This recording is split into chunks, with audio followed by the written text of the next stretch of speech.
Hello students, welcome back to future foundation.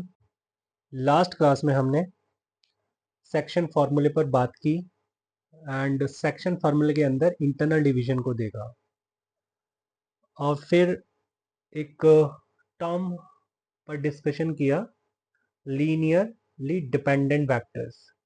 क्योंकि हमने देखा था कि जो कोलिनियर वेक्टर्स होते हैं, कोलिनियर वेक्टर्स का कॉन्सेप्ट भी कहाँ से इंट्रोड्यूस हुआ? सेक्शन फार्मूले से, राइट। तो वो लीनियरली डिपेंडेंट होते हैं, कोलिनियर वेक्टर्स लीनियरली डिपेंडेंट होते हैं। इस पर आगे आज हम बात करेंगे, बट उससे पहले क्वेश्चन पर बात करते हैं। क्वेश्चन लिखते हैं बेटा, in triangle P Q R S and T R 2 points on QR and PR such that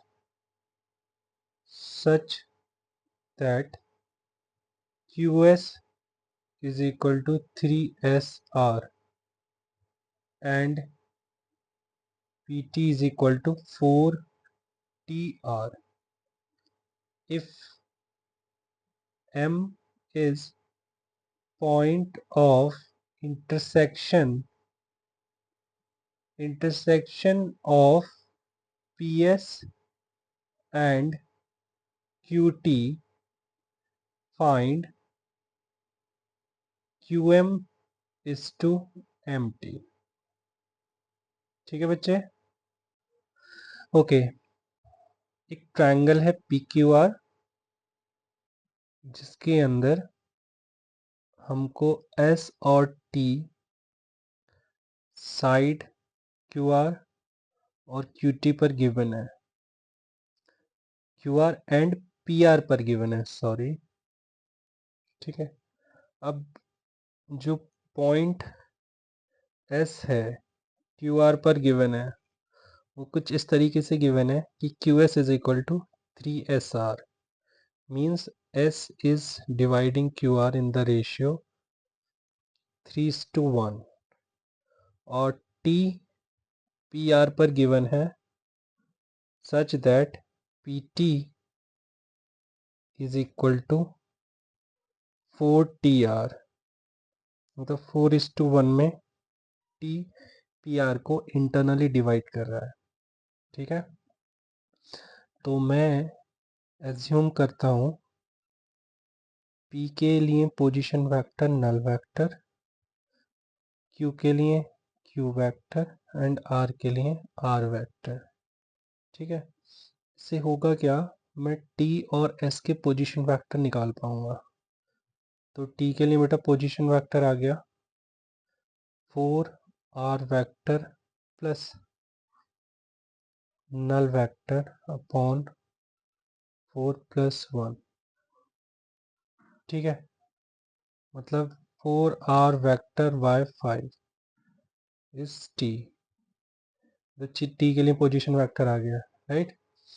और इसी तरीके से मैं S के लिए भी पोजीशन वेक्टर निकाल पाऊंगा 3R vector plus Q vector on 3+1, means S के लिए आ गया 3R vector plus Q vector upon 4, right. अब मुझे क्या बताना है, अच्छा बोला है कि M is the point of intersection of PS and QT। M is the point of intersection of PS and QT। तो PS ये हो गया और QT ये हो गया, राइट। तो यहाँ पर कहीं M है। अब M जो है वो PS को इंटरनली डिवाइड कर रहा होगा किसी रेशियो में, है ना। मान लेते हैं λ/1 के रेशियो में वो इंटरनली डिवाइड कर रहा है। ठीक है, किसको? PS को। इसी तरीके से M QT को भी इंटरनली किसी रेशियो में डिवाइड कर रहा है, मान लेते हैं वो μ/1 के रेशियो में डिवाइड कर रहा है। ठीक है, तो हम पहले तो m के पोजीशन वेक्टर लिख सकते हैं। m के लिए पोजीशन वेक्टर लिख सकते हैं विद रिस्पेक्ट टू PS। क्या होगा, अगर s के पोजीशन वेक्टर तो यहाँ पर आ गए हैं, तो ये हो गया lambda times 3r plus q by 4 plus 0 upon lambda plus 1। ठीक है, एंड ये भी कह सकते हैं हम कि m के पोजीशन वेक्टर है with respect to QT mu into t के पोजीशन वेक्टर है 4r by 5 plus q upon mu plus 1। ठीक है बेटा, तो दोनों को इक्वेट कर सकते हैं, है ना, पॉइंट तो सेम ही है m। इससे क्या होगा, मैं यहाँ पर कंपेयर कर सकता हूँ, है ना। वैसे यहाँ पे कंपेयर क्यों करते हैं ये भी तुम्हें अभी समझ में आएगा, बट मैं यहाँ पे फिलहाल r वेक्टर के कोफिशिएंट को कंपेयर करता हूँ। Then 3 lambda by 4 into lambda plus 1 is equal to 4 mu by 5 into mu plus 1। ये चीज निकल के आएगी। एंड दूसरा q के कोफिशिएंट्स को, that is lambda by 4 into lambda plus 1 is equal to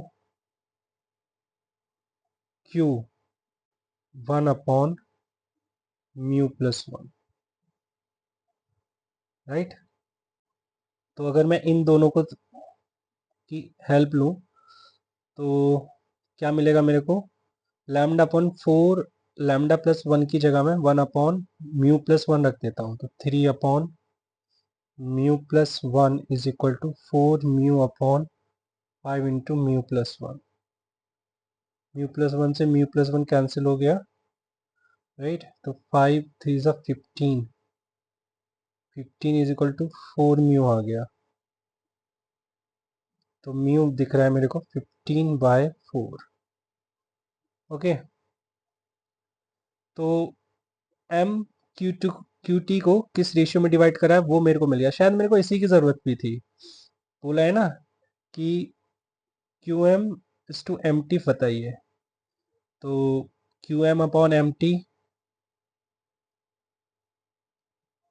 QM upon MT is lambda upon mu upon 1 means QM upon MT is 15 by 4।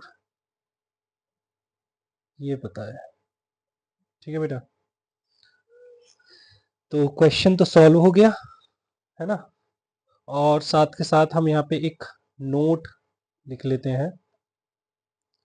Note नहीं है, मतलब ये वो लाइनें जो तुम्हें ध्यान रखनी है, दिमाग में रखनी है, तो लिखते हैं इन JEE type exams we generally do questions of ratio through vectors। मतलब बेटा वेक्टर की हेल्प से क्वेश्चन थोड़ा इजी हो जाता है। ठीक है, तो जेई टाइप एग्जाम्स में हम रेशियो क्वेश्चंस वेक्टर के थ्रू कर लेते हैं। चलिए एक क्वेश्चन और लिखा, in triangle AOB E is the midpoint. E is the midpoint of OB. F divides AB in the ratio of 2:1. Use vectors to find OP by OF, where P is the point of intersection of OF and AE.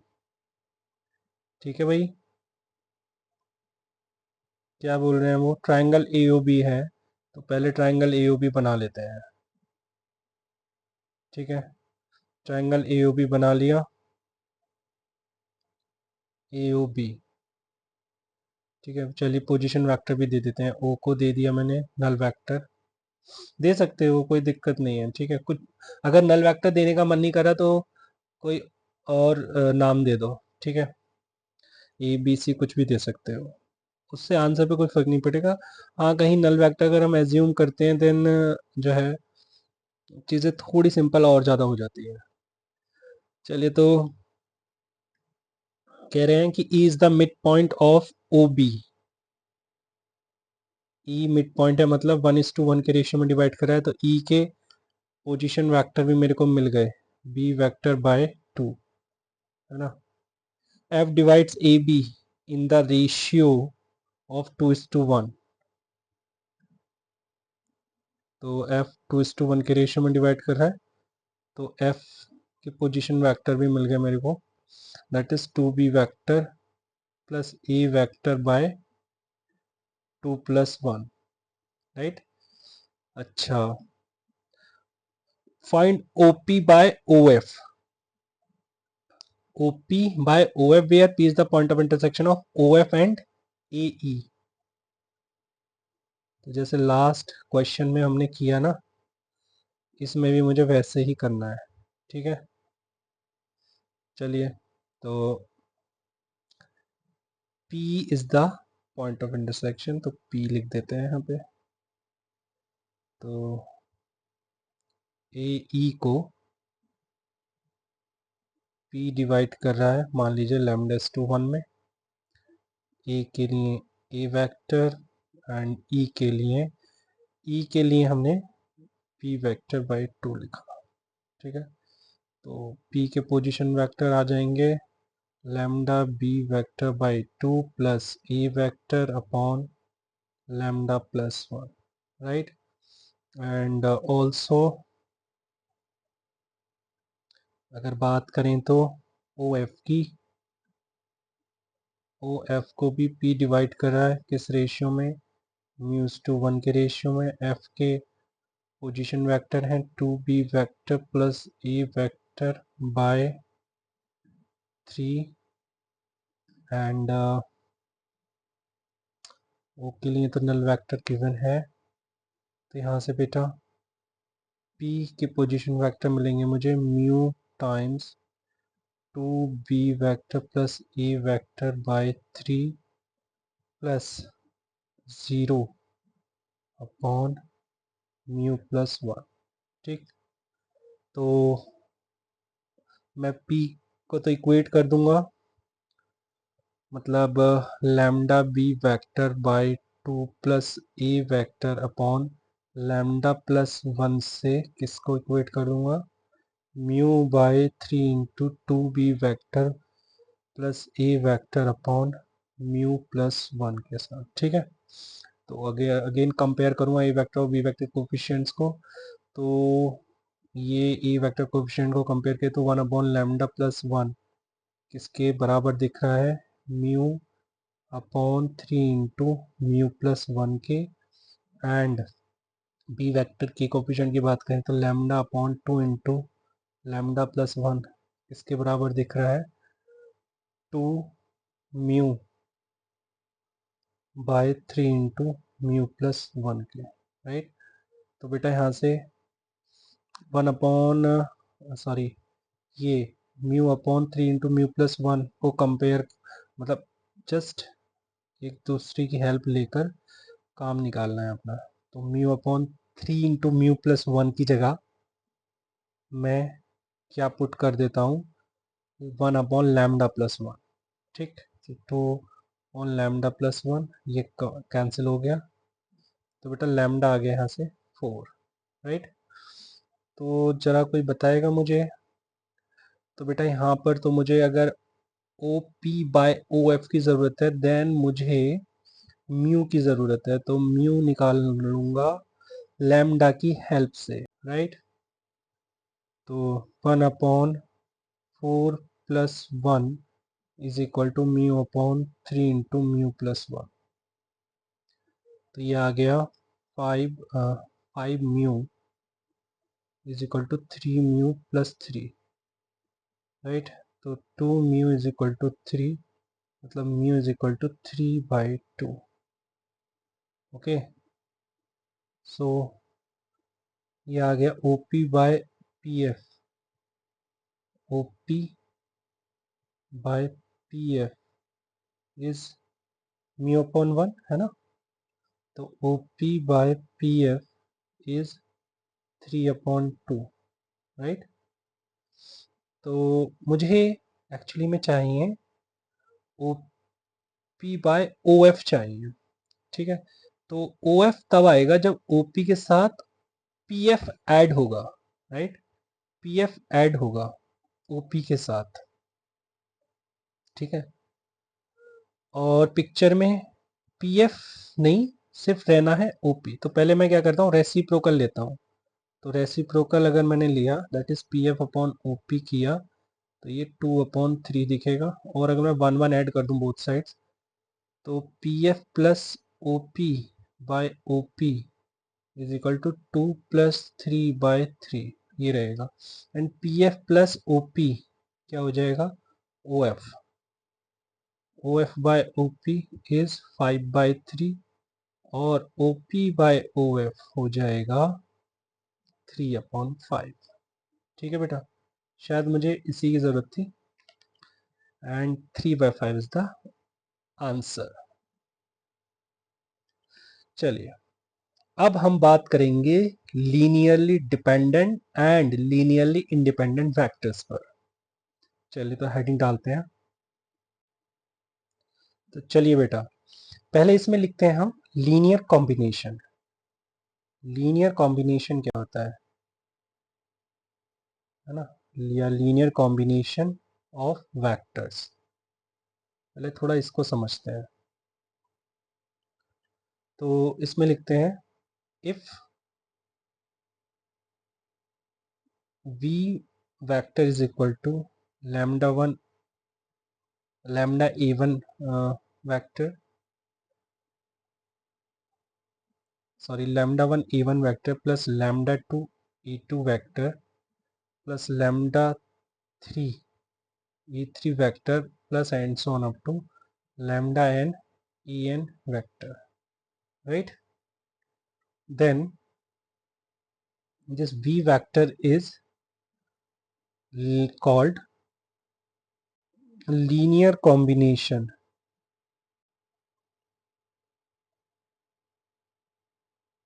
of e1 e2 and so on up to en vectors, ठीक है। तब हम इसको linear combination बोलते हैं। अच्छा, where λ1 λ2 and so on up to λn belongs to R are called constants, are called constants, constants कह लो belongs to R, right। अब तो ठीक है, अब बात करेंगे हम linearly dependent and linearly independent vectors की, ठीक है। तो फर्स्ट लिखेंगे लीनियरली इंडिपेंडेंट, वेक्टर्स। ठीक है, तब क्या है, if lambda one E one vector plus lambda two E two vector plus and so on up to lambda N E N vector, अगर ये लीनियर कॉम्बिनेशन है ना is equal to zero and lambda one is equal to lambda two and so on up to is equal to lambda N is also zero, मतलब each lambda is also zero and linear combination is also zero, then e1 vector, e2 vector and so on up to en vector are called linearly independent vectors और li dependent, bracket में li भी लेकर चलते हैं, आगे मैं इसको li बोला करूँगा। ठीक है, तो बेटा li वेक्टर्स कौन से वेक्टर्स होते हैं, जिनमें लीनियर कॉम्बिनेशन जीरो हो जाए एंड साथ में हर एक लैम्डा को भी जीरो होना हो। ठीक है, देन वो जो a1 a2 a3 and so up to an vectors होंगे वो लीनियरली इंडिपेंडेंट वेक्टर्स होंगे। ठीक, कोई बहुत हार्ड डेफिनेशन नहीं है जो समझ में ना आए। चलिए, तो अगर ऐसा है देन जैसे फॉर एग्जांपल हमने एक वेक्टर लिया ई वेक्टर e1 आई कैप प्लस e2 जे कैप प्लस e3 के कैप, राइट। अगर मैं बोलता हूँ कि ये ए वेक्टर नल वेक्टर है, राइट, इसका मतलब मुझे क्या दिख रहा है कि a1 is equal to a2 is equal to a3, ये तीनों ही क्या होंगे, जीरो होंगे, राइट, क्योंकि आई कैप जे कैप के कैप तो यूनिट वेक्टर्स हैं, वो तो जीरो होने से रहे। देन अगर ए वेक्टर जीरो है it means a1 a2 a3 ये जीरो है। ओके, इसका मतलब आई कैप जे कैप के cap R L I vectors, right, ये क्लियर है। अच्छा, सेकंड बात करते हैं एलडी पर, लीनियरली डिपेंडेंट वेक्टर्स पर। Linearly dependent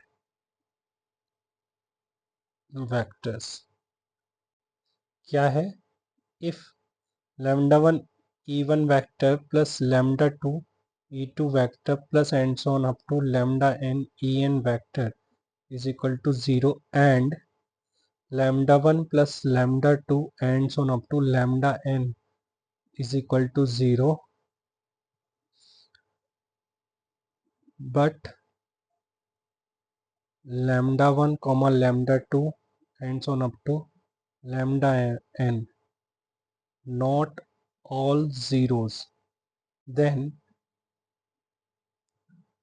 e1 vector e2 vector and so on up to en vector are called ld vectors,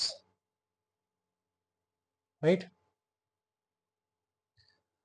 मतलब यहां पर कि लीनियर कॉम्बिनेशन तो जीरो है और साथ में जो सम ऑफ कोफिशिएंट्स हैं, सम ऑफ लैम्डाज हैं वो भी जीरो है। ठीक है, बट ये ध्यान रखना है कि सारे के सारे लैम्डा जीरो नहीं है एक साथ, देन हम उस a1 a2 a3 and so on up to an vectors को लीनियरली डिपेंडेंट वेक्टर्स बोलते हैं। ठीक है, चलिए, तो पहले इसमें हम नोट लिखेंगे, उसके बाद आगे बढ़ेंगे। नोट ये है कि in L I vectors no vector can be expressed as a linear combination of other vectors, ठीक है, मतलब वो a1 a2 a3 and so on up to an vectors है ना, वो n वेक्टर्स जो है वो उनमें से कोई भी एक वेक्टर किसी भी बाकी के n माइनस वन वेक्टर्स के लीनियर कॉम्बिनेशन में नहीं लिखा जा सकता। ठीक है।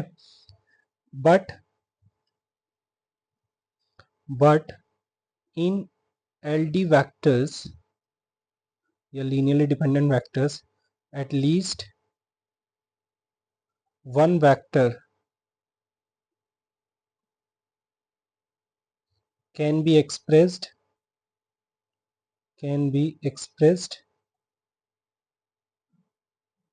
as a linear combination of others। ठीक है। वैसे for example 5a vector minus 3b vector minus 2c vector is equal to null vector given है ना, राइट। तो मैं यहाँ पे लिख सकता हूँ 5a vector is equal to 3b vector plus 2c vector, और I can write a vector is equal to 3/5b vector plus 2/5c vector. मतलब यहाँ पर देखिए कि a वेक्टर को बाकी b और c के लीनियर कॉम्बिनेशन में मैंने लिख दिया। It means a vector, b vector and c vector are what, linearly dependent vectors. Okay. अच्छा, एक चीज और यहाँ पे देख रहे हैं हम, a vector is equal to what, 3b vector plus 2c vector upon 3 plus 2, right. इसका मतलब a वेक्टर जो है वो b और c को किस रेशियो में डिवाइड कर रहा है, 2:3 के रेशियो में डिवाइड कर रहा है, राइट। क्लियर है। तो मैं कह सकता हूं कि a vector, b vector, c vector are collinear vectors. Collinear vectors भी हैं। अच्छा, अगर बेटा कोलिनियर वेक्टर्स हैं देन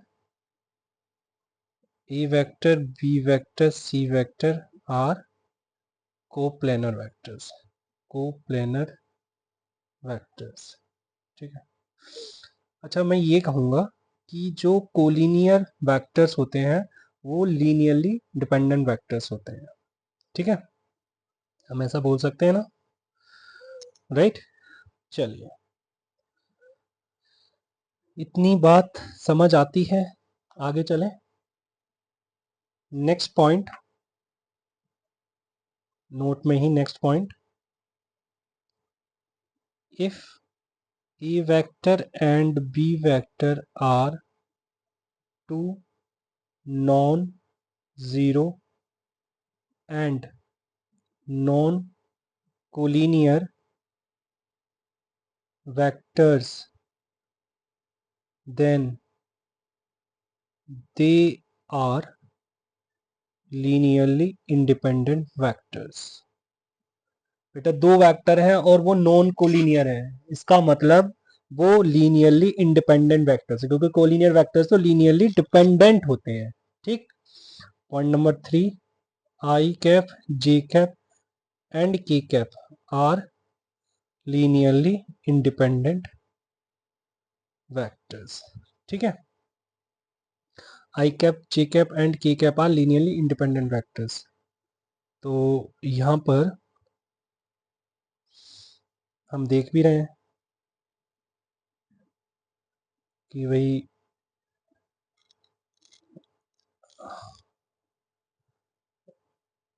हमने देखा भी था कि वो इसलिए लीनियरली इंडिपेंडेंट है क्योंकि वो कोप्लेनर नहीं है, राइट। जो वेक्टर्स कोप्लेनर होंगे वो लीनियरली डिपेंडेंट होंगे। एक्चुअली में कोप्लेनर वेक्टर सारे लीनियरली डिपेंडेंट नहीं होते, मगर मतलब वो कोलिनियर नहीं है basically. I cap, J cap and K cap are not collinear vectors, ठीक है। चलिए आगे बात करते हैं। नेक्स्ट बात करेंगे बेटा इक्वेशन ऑफ अ लाइन पर, ठीक है। इक्वेशन ऑफ अ लाइन, तो यहाँ पर बात, क्योंकि हम वेक्टर में कर रहे हैं तो वेक्टर में इक्वेशन जो देखेंगे एक तो हम स्पेस में देखेंगे, है ना। इक्वेशन ऑफ अ लाइन जो देखने वाले हैं हम स्पेस में देखने वाले हैं, या कह लो लाइन जो देखने वाले हैं हम स्पेस में देखने वाले हैं, है ना। प्लेन के अंदर नहीं देख रहे हैं, क्योंकि अभी तक जो हमने इक्वेशन ऑफ लाइन पर बात की है वो प्लेन पर बात की है ना, 2D में क्लास 11th में। प्लेन पर बात की है। अभी हम स्पेस में बात करेंगे और वेक्टर फॉर्म भी उसकी डिस्कस करेंगे। तो इक्वेशन ऑफ लाइन हेडिंग डालते हैं एंड इसमें दो तरीके से देखेंगे। जैसे हम 2D में भी देखते थे कि equation of line passing through a point and parallel to a given line, है ना। या फिर या ऐसा कह लो कि वेक्टर या तो ऐसा कह लो कि इक्वेशन ऑफ अ लाइन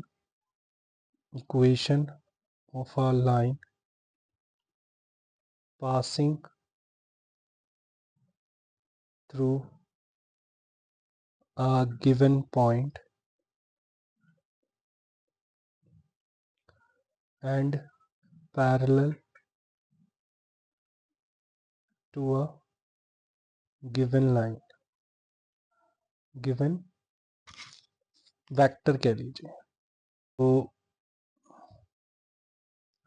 यहाँ पर हम जो देखने वाले हैं इक्वेशन ऑफ लाइन जो किससे पास कर रही है, एक गिवन पॉइंट से पास कर रही है। और गिवन पॉइंट से पास करने का मतलब है कि उसका पोजीशन वेक्टर हमको गिवन है, ठीक है। और वो लाइन किसी अदर वेक्टर के पैरेलल भी है, ओके। से हमने उसको बोला बी वेक्टर, ठीक। तो यहाँ पर तो इसका हम वेक्टर फॉर्म देखेंगे इक्वेशन का एंड देन कार्टेशियन फॉर्म देखेंगे। तो वेक्टर फॉर्म मान लेते हैं कि जर्नल पॉइंट है आर उस गिवन लाइन पर, जिसकी हमें इक्वेशन फाइंड करनी है, जिसका पोजीशन वेक्टर आर वेक्टर बोल दिया, ठीक है। तो मैं ऐसा कह सकता हूँ कि E R vector is parallel to B vector, है ना। और अगर ई आर वेक्टर और बी वेक्टर पैरेलल हैं तो E R vector can be written as lambda times B vector, okay. And A R vector is nothing but R vector minus A vector is equal to lambda times B vector, और R vector is equal to A vector plus lambda times B vector, okay. Cartesian form भी लिखना चाहता हूँ, then B Cartesian form. तो हमने कहा let R vector is X I cap plus Y J cap plus Z की cap, A vector is A one I cap plus A two J cap plus A three K cap, and B vector is B one I cap plus B two J cap plus B three K cap, right. So ये जो one है, so from one मैं इसको लिख सकता हूँ x आई cap plus Y जे cap plus Z की cap is equal to e vector plus lambda times b vector, that is e1 I cap plus e2 j cap plus e3 k cap plus lambda times b1 I cap plus b2 j cap plus b3 k cap, right. अब देखो बेटा, क्योंकि मैं जानता हूं कि आई जे और के लीनियरली इंडिपेंडेंट वेक्टर्स हैं, है ना, देन उनके कोफिशिएंट्स जो होंगे वो तो ज़ीरो होने चाहिए, राइट। मतलब अगर मैं इसको एक साइड लिखूं, अच्छा चलो मैं इसको करके ही दिखाता हूँ। पहला क्वेश्चन है, करके दिखाना ज़रूरी है। x minus a one minus lambda times b one I cap plus x minus a two lambda times b two J cap plus, sorry x की जगह मैंने y लिखना है, y and z minus a three minus lambda times b three, ठीक है। ये zero होगा, right. अब क्योंकि आई जे के जो है वो लीनियरली इंडिपेंडेंट वेक्टर्स हैं, इट मीन्स इन तीनों को ज़ीरो होना होगा।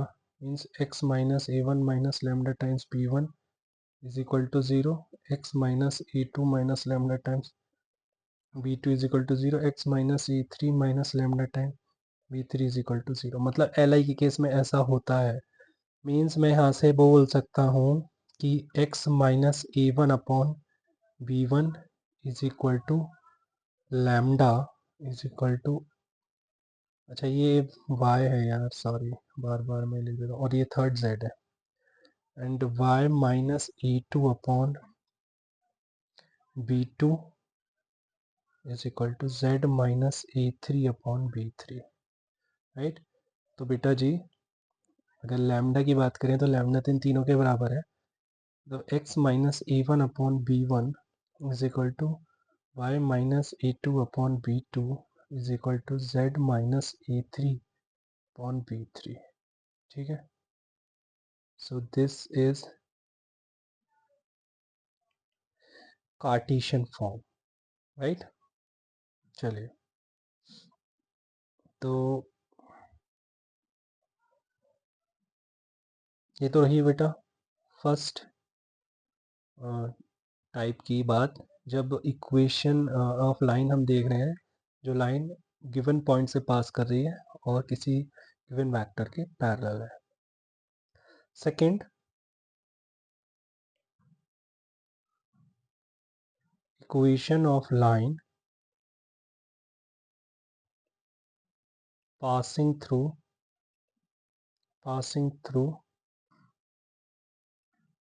two given points,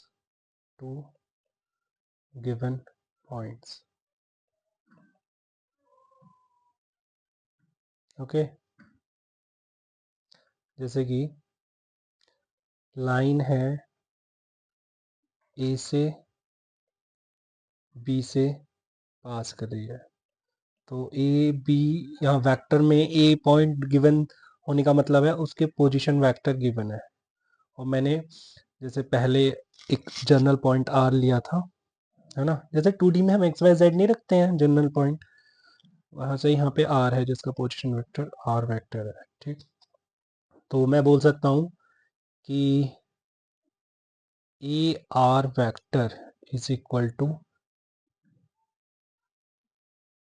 A R vector is parallel to A B vector, है ना।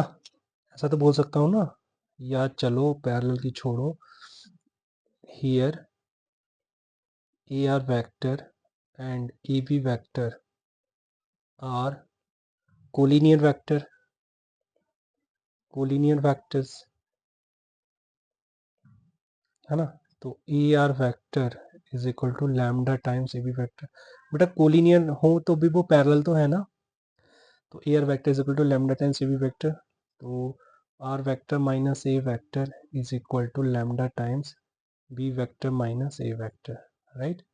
सो are vector can be written as a vector plus lambda times B vector minus A vector. तो ये बेटा क्या है, इसका वेक्टर फॉर्म है, राइट। तो यहाँ मुझे पहले वेक्टर फॉर्म लिखना है, वेक्टर फॉर्म।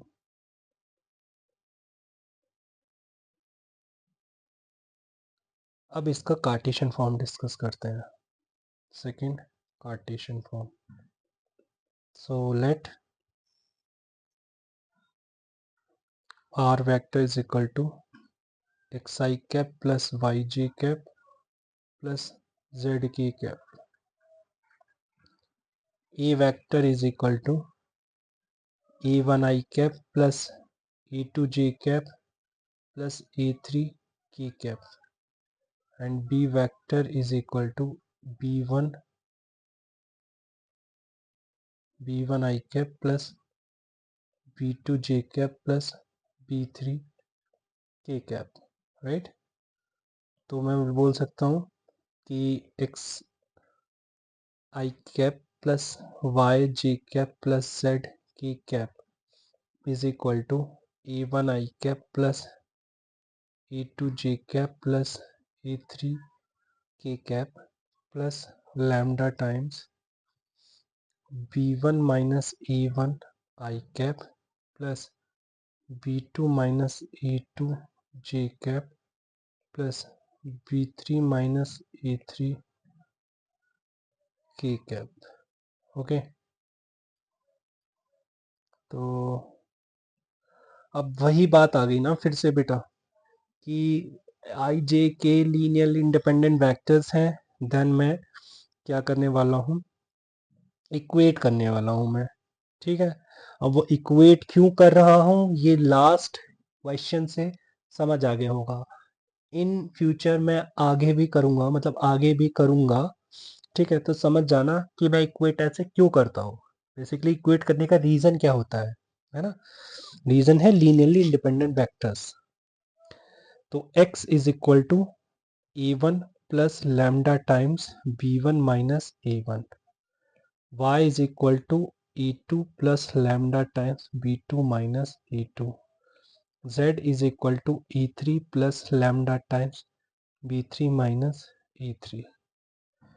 तो अगर मैं इन तीनों को देखते हुए बोलूँ तो यहाँ से मैं कह सकता हूँ x minus a one upon b one minus a one is equal to y minus a two upon b two minus a two is equal to z minus a three upon b three minus a three. Okay, this is required Cartesian form of a line in space when a line is passing through two given points a1 b1 a1 a2 a3 and b1 b2 b3। तो ये बात हो गई, निकल गई आ गई है ना। तो पहले अब इसमें नोट पर बात करते हैं। नोट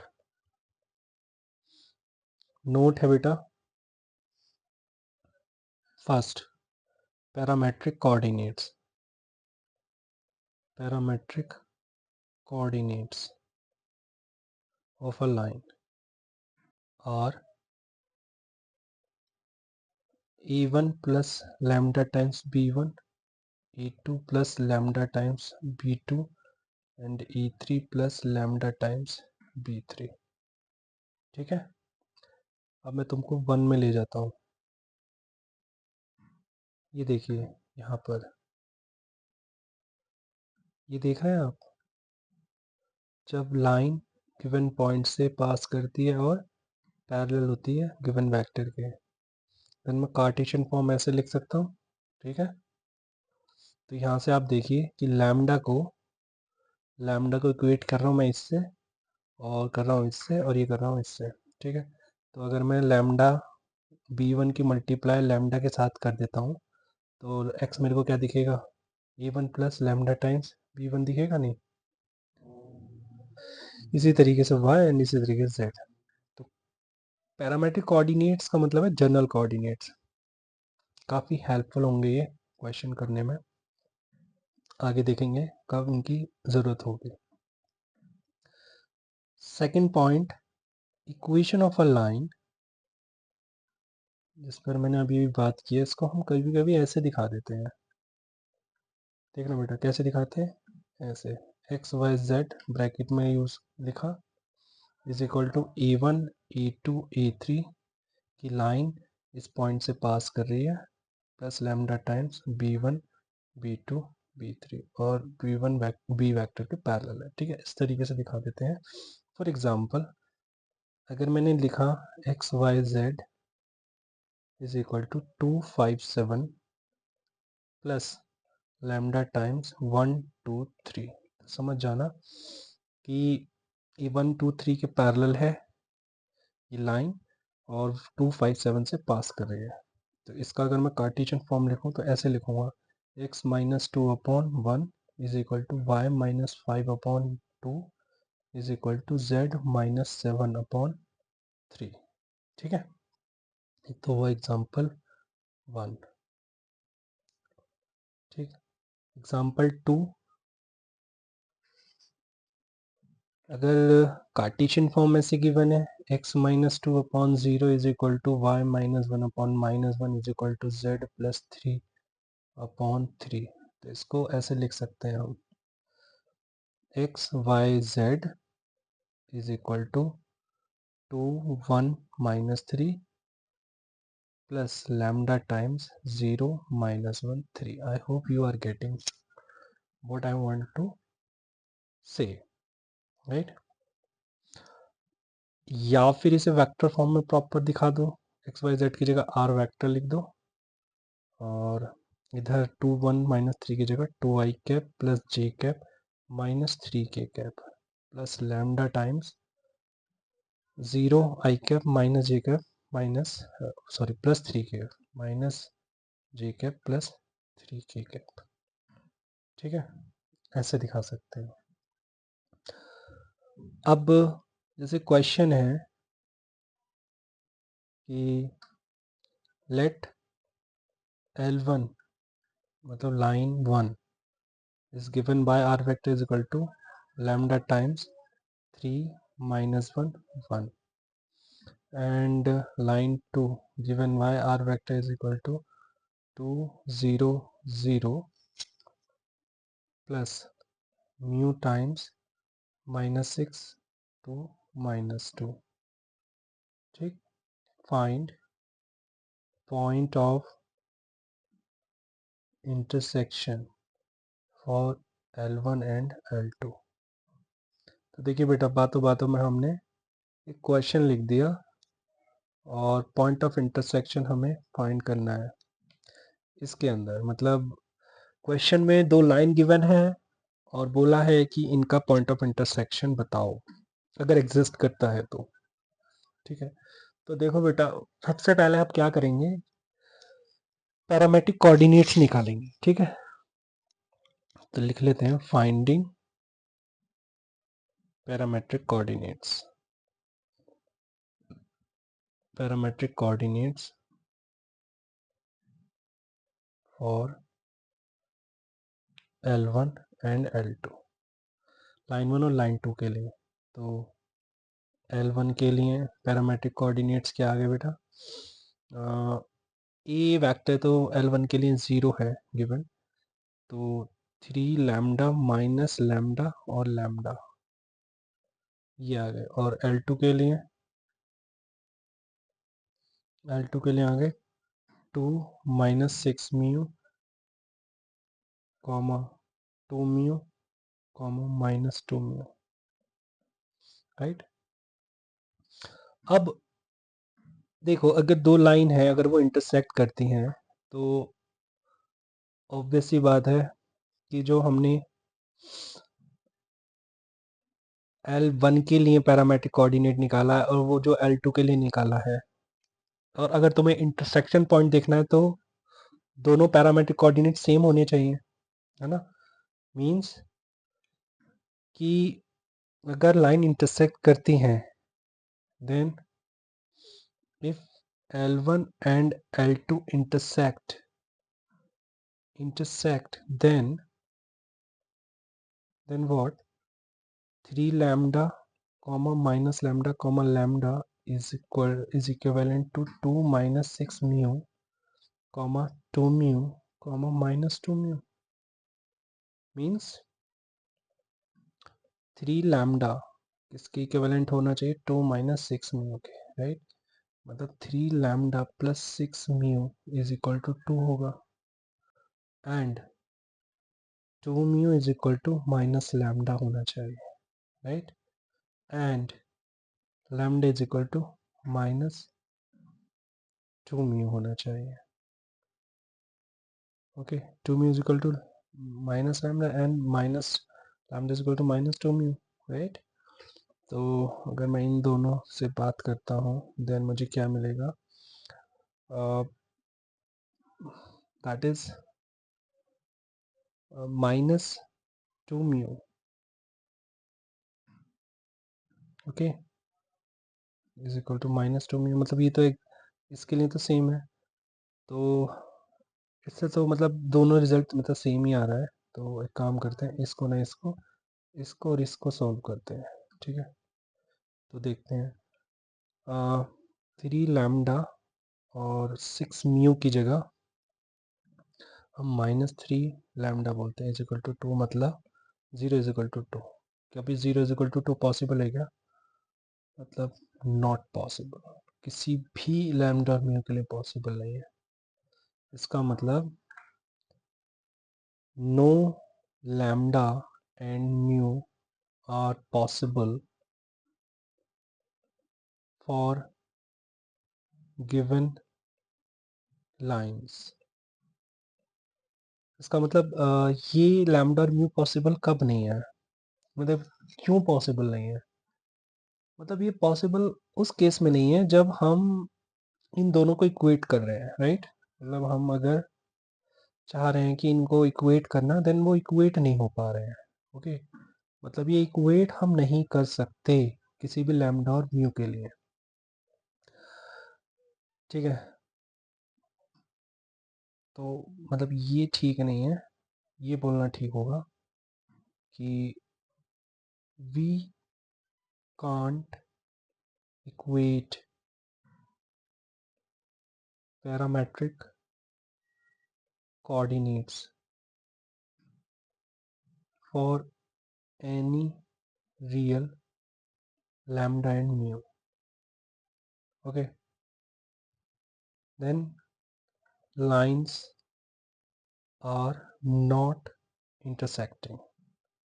इसका मतलब लाइंस इंटरसेक्ट ही नहीं कर रही हैं, तो कहाँ से पॉइंट ऑफ इंटरसेक्शन मिलेगा तुमको? बट एक चीज मैं नोटिस कर रहा हूँ कि but lines are parallel. Sir ये कैसे बोल दिया आपने लाइंस पैरेलल है? देखो बेटा,